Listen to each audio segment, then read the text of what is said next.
जो ये बड़ी बीमारियां आ रही हैं सांस की, तो समय पहले तक इसके उपचार यहाँ उपलब्ध नहीं थे और अब हमारे पास कई महत्वपूर्ण तकनीकें आ गई हैं। हाँ, हमारे पास अब advanced bronchoscopy interventional pulmonology lab है। पूरे इलाके में रिजिड ब्रोंकोस्कोपी नाम की सुविधा केवल जन सेवा हॉस्पिटल प्रदान कर रहा है। इसमें अगर किसी पेशेंट को बहुत ज्यादा रक्तस्राव हो जाता है फेफड़ों की नलियों में, तो उसको रोकने के लिए और उसकी तीव्रता को कम करने के लिए काफी हद तक उसको कंट्रोल कर सकते हैं। हमारे पास अल्ट्रा थिन जो मरीज पतले हैं, जो छोटे मरीज हैं, उनके लिए, जो बच्चों के लिए जो अल्ट्रा थिन ब्रोंकोस्कोप है वो हमारे पास उपलब्ध है।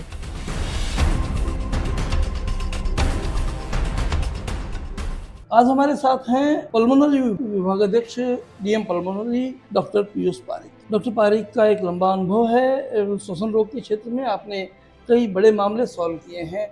आज हम बात करेंगे उनसे जनसेवा हॉस्पिटल में उपलब्ध सुविधाओं के बारे में, किस तरह की समस्याएं जो हैं वो श्वसन रोग को लेकर हमारे सामने आ रही हैं, उस पर हम बात करेंगे।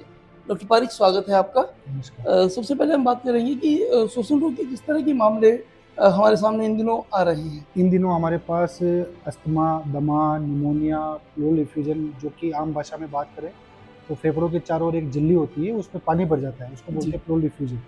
और ये वाले केस हमारे पास आ रहे हैं। और कुछ केस हमारे पास जो फेफड़े सिकुड़ जाने वाली बीमारी है, ILD, उसमें अचानक से तीव्रता आ जाती है, जिसको एक्यूट एक्सरसाइजेशन बोलते हैं।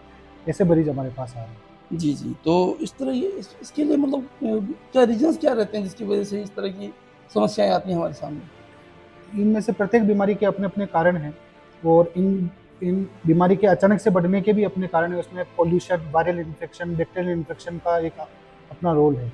और प्लूरल इफ्यूजन के बहुत सारे कारण होते हैं, जिसमें से निमोनिया, टीबी, कैंसर, ये वाले जो कारण है वो महत्वपूर्ण कारण हैं। जो ये बड़ी बीमारियाँ आ रही हैं सांस की, पहले कुछ समय पहले तक इसके उपचार यहाँ उपलब्ध नहीं थे और अब हमारे पास कई महत्वपूर्ण तकनीकें आ गई हैं, तो उस पर कुछ बात करेंगे सर? बताएँ। हाँ, हमारे पास अब advanced bronchoscopy interventional pulmonology lab है। ये पूरे इलाके में रिजिड ब्रोंकोस्कोपी नाम की सुविधा केवल जन सेवा हॉस्पिटल प्रदान कर रहा है।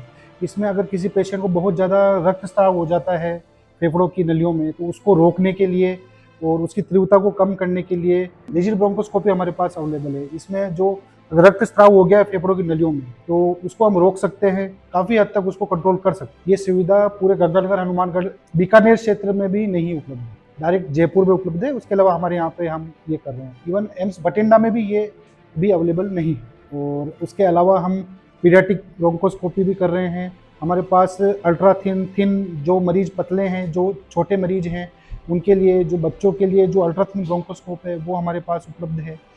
थोरेकोस्कोपी, जिसमें फेफड़ों के चारों ओर जो पानी भर जाता है, उसके कई बार कारण पता नहीं चल पाते हैं, तो थोरेकोस्कोपी की मदद से बायोप्सी लेके हम उसका कारण पता कर सकते हैं। तो वो सुविधा हमारे पास उपलब्ध है, जो कि इस इलाके में पुनः कहीं और उपलब्ध नहीं है। ऐसे ही हमारे पास advance pulmonary function test lab available है, एडवांस PFT लैब अवेलेबल है। उसमें स्पायरोमेट्री, DLCO एक ऐसी मशीन है जिसमें हम फेफड़ों का प्रसार परीक्षण करते हैं। उसके अलावा हमारे पास FOT इम्पल्स ऑक्सीलोमेट्री मशीन है।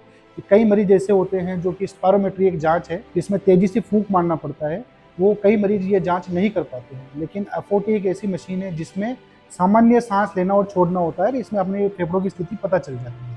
ये जांच हमारे पास न्यूनतम दरों में अवेलेबल है। डॉक्टर साहब, एक सवाल जो सहज ही मन में आता है कि सांस की परेशानी आमतौर पर स्मोकिंग करने वाले लोगों को रहती है या इस तरह की इश्यूज रहते हैं, लेकिन ये महिलाओं में क्यों हो जाती है? कई बार महिलाओं में भी इस तरह के केसेस सामने आते हैं, उसके पीछे क्या कारण रहता है? ऐसा मतलब स्मोकिंग एक कारण है। स्मोकिंग के अलावा कई अन्य कारण हैं जिनसे हमारे श्वास की परेशानी हो सकती है।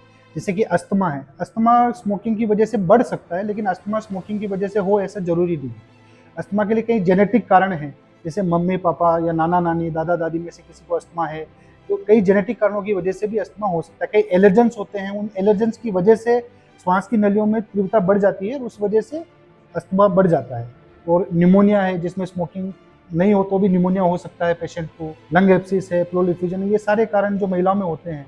कई कई लोग ही ऐसे होते हैं जिनको गैस्ट्राइटिस की समस्या होती है जी, और वो गैस्ट्राइटिस की समस्या खांसी के रूप में लेके आते हैं जी। और हमें लगता है कि वो अस्थमा नहीं है, लेकिन जबकि उसमें कारण गैस्ट्राइटिस है। गैस्ट्राइटिस भी क्या बाद में कन्वर्ट हो जाता है सांस की कन्वर्ट बीमारी? नहीं होता है, वो अस्थमा के साथ में हो सकता है कि अस्थमा भी हो और GRD भी हो। गैस्ट्राइटिस, जिसको GRD आम भाषा में बोलते हैं कि खट्टी डकारें आना, जलन रहना, तो मरीज को परेशानी होती है GRD की और उसको ट्रीट किया जा रहा होता है, उसकी वजह से खांसी होती है और उस खांसी को अस्थमा मान के इलाज करा जा रहा होता है। कई बार ऐसे मरीज भी मिले जुले मरीज आते हैं।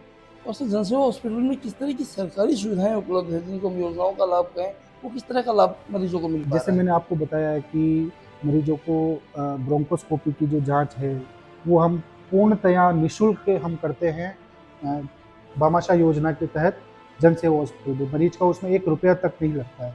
रिजिड ब्रोंकोस्कोपी जो जांच है अगर उसको किसी प्राइवेट संस्थान में करें तो न्यूनतम दर कम से कम भी 25-30 हज़ार होगी, लेकिन हम उसको भी बिना किसी शुल्क के निःशुल्क हम भामाशाह योजना के तहत करते हैं।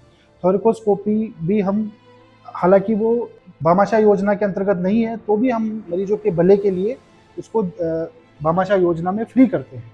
और जो अगर बात करें रिजिड ब्रोंकोस्कोपी की आपने बात की, गले में घाव इस तरह की स्थितियाँ पैदा हो गई, तो इसके पीछे बेसिक रीज़न्स क्या मतलब स्वतः ही हो जाते हैं कुछ नहीं, जैसे विशेष कुछ कारण? जैसे गांठ होती है श्वास नली की, अगर ट्रेकिया जिसको मुख्य श्वास नली बोलते हैं, ब्रोंकाई जो मेन ब्रोंकाई होते हैं, जो उससे छोटी श्वास नली है, अगर इनमें कोई गांठ है तो उसकी वजह से श्वास लेने में परेशानी हो रही है, ऑक्सीजन की ज़रूरत पड़ रही है, तो इसमें हम रिजिड ब्रोंकोस्कोपी की मदद से उस गांठ को पूर्णतया या काफ़ी हद तक निकाल सकते हैं, जिससे मरीज आराम से सांस ले सके। और अगर उसमें बाहरी कंप्रेशन आ रहा है तो हम एक स्टेंट डाल के रास्ता खोल सकते हैं। ऐसे हमने 4-5 मरीजों का निःशुल्क इलाज किया है।